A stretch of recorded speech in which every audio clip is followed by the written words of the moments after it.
এই থাম থাম। কি হয়েছে স্যার? তো রাত্রে কোথায় যাচ্ছিস? বন্ধু বার্থডে পার্টি থেকে ফিরছি। স্যার বার্থডে পার্টির হিরো, পিছনে আবার হিরোইন। কিরে এত রাতে সাতার মেয়ে? অফিসার তোর গাড়িতে তোলো। স্যার ভালো আছেন? আজ এত রাত কেন? ফ্যাক্টরিতে অনেক কাজ ছিল তো, আসতে দেরি হয়ে গেল। সেলিম? তুমি ওকে চেনো নাকি? হ্যাঁ স্যার, ও আমার ছোট ভাই। ওরা ছেড়ে দাও, আর ভাইকে একটু সাবধান করে দিও, এভাবে রাতের বেলা যেন ঘোরাফেরা না করে। এই বাড়ি চল।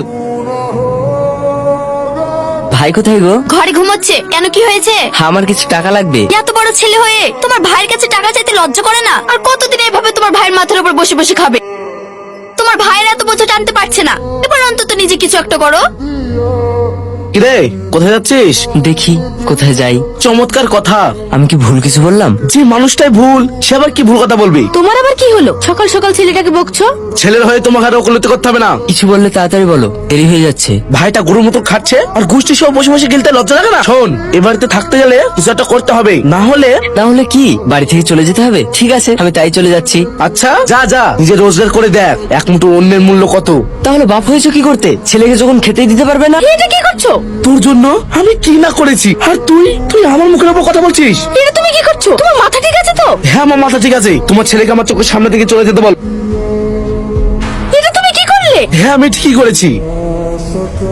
কি ব্যাপার, হঠাৎ এভাবে ডাকলে? দরকার আছে তাই ডেকেছি। বাবুর কি এমন দরকার বলো শুনি। তুমি আমাকে ভালোবাসো? হ্যাঁ বাসি। হঠাৎ এই প্রশ্ন? আসলে আমি বাড়ি ছেড়ে চলে এসেছি। কেন? কে আমি বলতে চাই না, তবে তুমি আমার সঙ্গে যাবে কিনা তাই বলো। কোথায় যাব? আমি যেখানে নিয়ে যাব। মানে? মানেটা খুব সহজ, তুমি আমাকে ভালোবাসো, তাই আমি যেখানে নিয়ে যাব আমাকে যেতে হবে। দেখো, মাথা ঠান্ডা করো। এভাবে বাড়ি থেকে চলে এসে এখন আমাকে যেতে বলছো, এটা কি করে সম্ভব? কেন সম্ভব না? তাহলে নিশ্চয়ই তুমি আমাকে ভালোবাসো না, তাই যেতে চাইছো না। এসব কি বলছো সেলিম? হ্যাঁ আমি ঠিকই বলছি। দেখো শেষবারের মতো বলছি, তুমি আমার সঙ্গে যাবে কিনা। আমি এভাবে যাব না। যদি আমাকে নিয়ে যাওয়ার ইচ্ছা হয় তাহলে আমাকে বধূবেশে নিয়ে যেতে হবে। আমারও তো সময় নেই। এবার কিন্তু তুমি সত্যি বাড়াবাড়ি করছো। হ্যাঁ করছি, কেননা আমি ভেবেছিলাম তুমি আমার সঙ্গ দেবে, তুমিও দিলে না। থাকো তুমি।